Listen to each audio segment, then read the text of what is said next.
वसईचे मी बोलतो 3 आमदार, त्याच्यानंतर राजनप्पा असतील किंवा दुबे मॅडम असतील, हे विधिमंडळामध्ये प्रत्येक प्रश्न वसई विरारचा विकास कसा होईल या दृष्टिकोनातून सतत सर्व आम्ही तिन्ही मांडत असतो। आणि त्या माध्यमातून आपल्याला माहिती आहे का इथे भूमिगत केबल सेवा चालू करण्याच्या संदर्भात सुद्धा राजनप्पांनी चांगले विषय, असे महत्त्वाचे विषय घेतले। ही सेवा सुरू झालेली आहे, ही जी गती आहे या गतीला आता दुजोरा कसा देणार आहे? सांगितलं की गेल्या अनेक दिवसापासून हा प्रकल्प चालू होता। मी आत्ताच 4 महिन्यापूर्वी आमदार झालो आणि आज हा प्रकल्प चालू होत आहे। हा जो रोरो सेवा म्हणजे माडंबार ते जलसार ते पालघर आणि वसई तालुका जोडला गेलेला आहे। टॉप 10 महाराष्ट्र न्यूज चॅनल मधून मी दीपक कोटेकर। वसई विरार शहरामध्ये परिवर्तन झालेलं आहे आणि परिवर्तनामुळे विकासाचं काम जोराने सुरू आहे। आता हे जेटीचा प्रवास सुरू आहे, 1 तासाचा प्रवास 10 मिनिटात होणार आहे। आपल्यासोबत दोन्ही आमदार आहेत, बोईसर मतदारसंघाचे आणि नालासोपारा मतदारसंघाचे। सुरुवातीला मी विलास तरे साहेबांना यांच्याकडे जाणार आहे।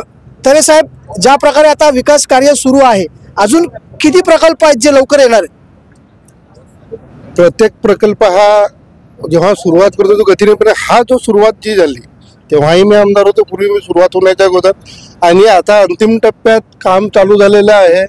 ट्रायल बेसवर इथे रोड सेवा चालू झालेली आहे, तेव्हाही आमदार झालो।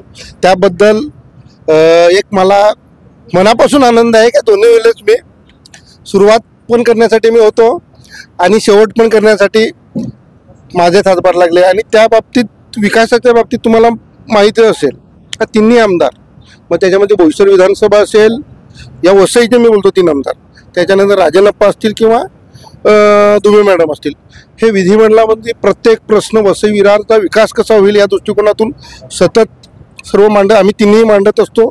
आणि त्या माध्यमातून आपल्याला माहिती आहे का इथे भूमिगत केबल सेवा चालू करण्याच्या संदर्भात सुद्धा राजनप्पांनी चांगले विषय, असे महत्त्वाचे विषय घेतले। तर मलाही दिसते की येणाऱ्या दिवसांमध्ये महायुतीच्या माध्यमातून पालघर जिल्हा एक खूप मोठं आर्थिक हब तयार होणार आहे आणि सर्व देशातच नाही तर आंतरराष्ट्रीय दर्जाचं एक पालघर हे शहर आणि बंदर तयार होणार आहे। देशात सगळ्यात मोठं बंदर वाढवण बंदर देखील आपल्या नजदीकच येणार आहेत। जाणून घ्या, आपल्यासोबत राजन नाईक आप्पा देखील आहेत। आप्पा, ज्या प्रकारे तुम्ही भूमिगत कॅबलचं काम सुरू करणार आहात, आज ही सेवा सुरू झालेली आहे, ही जी गती आहे या गतीला आता दुजोरा कसा देणार आहे? येणाऱ्या काळात वसई विरार शहर महानगरपालिका निवडणुकीचा देखील काल असेल।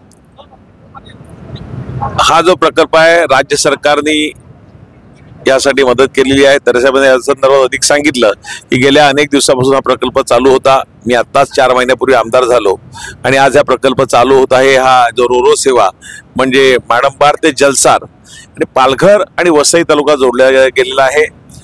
पालघरमध्ये होऊ घातलेलं नवीन वाढवण बंदर असेल, पालघरमध्ये असलेलं जिल्हा मुख्यालय असेल, हे वसईतल्या लोकांना तिथे आता लवकरात लवकर म्हणजे पूर्ण मनोरपासून वळसा घालून न जाता सरळ जाता येईल। 21 फेऱ्या या बोटीच्या होणार आहेत, म्हणजे सकाळी 6 ते रात्री 10 पर्यंत ही बोट सेवा चालू राहणार आहे। ते नागरिकाला निश्चितपणे याचा फायदा होईल। नजीकच्या काळामध्ये सरकार इथे मोठा ब्रिजही बांधणार आहे, त्यामुळे या बोटीतली प्रवाशांची संख्या ही निश्चितपणे वाढत जाईल आणि ब्रिज झाला की हा परिसराचा जो विकास आहे, पालघरचा भाग असेल, वसई हा जो पुढे माडंबारचा आणि जो परिसर याचा विकासही होईल। आणि पुढे रोजगार निमित्त कोणाला पालघरला जायचं असेल, व्यवसाय निमित्त काय पालघरला जायचं असेल, मोठं बंदर होत आहे वाढवण बंदर, तिथे जायचं असेल तर एकदम सोयीचा हा रस्ता होईल, तिथली हायवेची ट्रॅफिक त्यामुळे कमी होईल। धन्यवाद। आज या सगळ्या गोष्टी आपल्या समोर आलेल्या आहेत। खरं तर वसई विरार शहराचा विकास काम जोराने सुरू आहे।